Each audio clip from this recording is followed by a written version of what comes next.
উত্তরবঙ্গ রাষ্ট্র পরিবহন কর্মচারী ইউনিয়নের ডাকে অনশন কর্মসূচি। উত্তরবঙ্গ স্টেট ট্রান্সপোর্ট কর্পোরেশনের বেহাল অবস্থা ও কর্মচারীদের ন্যায্য দাবি দাবা পূরণের জন্য আগামী 21শে আগস্ট কর্মীদের এক দফা অনশন কর্মসূচির ডাক দিয়েছে Uttarbanga state transport employees union Siliguri জেলা শাখা। মঙ্গলবার সাংবাদিক বৈঠক করে এমনটাই জানালেন সংগঠনের সদস্যরা। ইউনিয়নের অভিযোগ, দীর্ঘদিন ধরে বেতন বকেয়া, চাকরির অনিশ্চয়তা ও কর্মী সংখ্যা ক্রমশ হ্রাস পাওয়ার মতো সমস্যার সমাধান না হওয়ায় কর্মচারীদের মধ্যে ব্যাপক ক্ষোভ সৃষ্টি হয়েছে। বর্তমানে মাত্র 400 জন কর্মী নিয়ে চলছে পরিষেবা, যা পর্যাপ্ত নয়। ইউনিয়নের পক্ষ থেকে জানানো হয়েছে, সরকারের দায়িত্ব জ্ঞানহীনতা ও বেসরকারীকরণের পথে হাঁটার চেষ্টা রাজ্যে অসংখ্য পরিবহন কর্মীর জীবন জীবিকা বিপন্ন করেছে। এর ফলে উত্তরবঙ্গের তরুণ প্রজন্ম পরিবহন খাতে কর্মসংস্থানের সুযোগ থেকে বঞ্চিত হচ্ছে। এরই বিরোধিতায় তারা এই কর্মসূচি ডাক দিয়েছেন। বাধ্য হয়েছি যে আপনাদেরকে এখানে ডাকতে, এবং বিষয়টা হচ্ছে সমস্ত যে আমাদের এই সংস্থা north Bengal state transport corporation, যেটা এখন প্রায় ধ্বংসের মুখে চলে যাচ্ছে। হয়তো আপনারা রাস্তায় দেখছেন কিছু গাড়ি দেখা যাচ্ছে, সবুজ ওই কালারের, আকাশি কালার, এই কালারের গাড়ি দেখা যাচ্ছে, কিন্তু বর্তমান যে পরিস্থিতি আছে, মায়ের সাহেবের কিছু সংবাদপত্র ওঠে যে পরিস্থিতি, তাতে করে এই সংস্থা আর তো ঘুরে দাঁড়ানো দূরের কথা, এটা ধ্বংস পথে চলে আছে। এনবিএসসি থাকবে কিনা, আর এটা এই নামটা থাকবে কিনা, এটা একটা সুন্দর। এই কারণেই বলছি যে আমাদের এই নর্থ বেঙ্গল স্টেট ট্রান্সপোর্ট এই রাজার আমলে 3টে গাড়ি নিয়ে হয়েছিল, এবং পরবর্তী সময়ের দেশর রাজারা, কুচবিহার রাজারা এটাকে আমাদের ভারত সরকারের হাতে দেয়। তারপরে রাজ্য এটা অধিগ্রহণ করে এবং এটা বড় জায়গায় নিয়ে যায়। এবং 1988, 89, 90 থেকে 96 বিপুল পরিমাণে বাস এবং বিপুল পরিমাণে কর্মী এখানে কর্মসংস্থানের সুযোগ হয়েছিল, এবং যার ফলস্বরূপ এতদিন চলল। কিন্তু বর্তমান সময়ে 2011 সালের পর একটা সরকার পরিবর্তনে আসে এবং একটা পাইলট প্রজেক্ট হিসাবে আমাদের ইউনিয়নকেও ডাকে, অন্যান্য ইউনিয়নকেও ডাকে যে একটা প্রজেক্ট করবেন, করে ভালো যাতে হয়। কিন্তু আমরা সেই সময় সন্দেহ প্রকাশ করেছিলাম যে প্রজেক্টটা কী হতে যাচ্ছে। কিন্তু আমরা দেখলাম যে ভিআরএস দিয়ে দেওয়া, আস্তে আস্তে আস্তে আস্তে কর্মী যে 6500 শ্রমিক কর্মচারী যারা স্থায়ী কর্মী ছিল, এরা আস্তে আস্তে নামিয়ে নিয়ে এসে এখন বর্তমান সময়ে 400-র নিচে।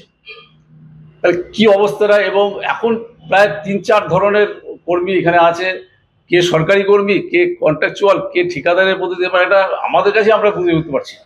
তো এই করে করে আজকে আমাদের এই নর্থ বেঙ্গল স্টেট ট্রান্সপোর্টটাকে একেবারে ধ্বংসপথে। এবং এটা করাই হয়েছিল এই কারণে যে আমাদের এই উত্তরবঙ্গের যারা বেকার যুবরা আছে, তাদের কর্মসংস্থানের সাথে সুযোগ বাড়ে।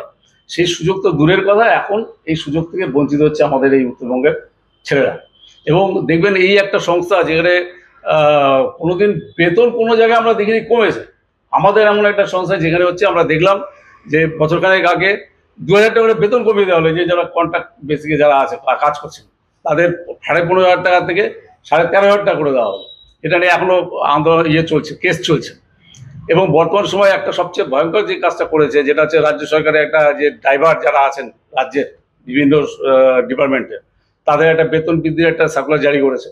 সেই সঙ্গে আমরা বহু লড়াই আন্দোলন করেছিলাম, এবং একটা এখনো অবধি সেই আমাদের এনবিএসসি শ্রমিক কর্মচারী যারা আছে, আমাদের এখানে শুধু ড্রাইভার না, আমাদের এখানে কন্ট্রাকচুয়াল, কন্ডাক্টর, মেকানিক এবং ড্রাইভার আছে। তো আমরা সেই বলছি শুনলাম নাকি তাদের কিছুটা বৃদ্ধিভাবে ড্রাইভার হয়েছে, এবং সেটাও আবার সরকারের অনুমতি দ্বারা সেটা সংস্থা দিচ্ছে।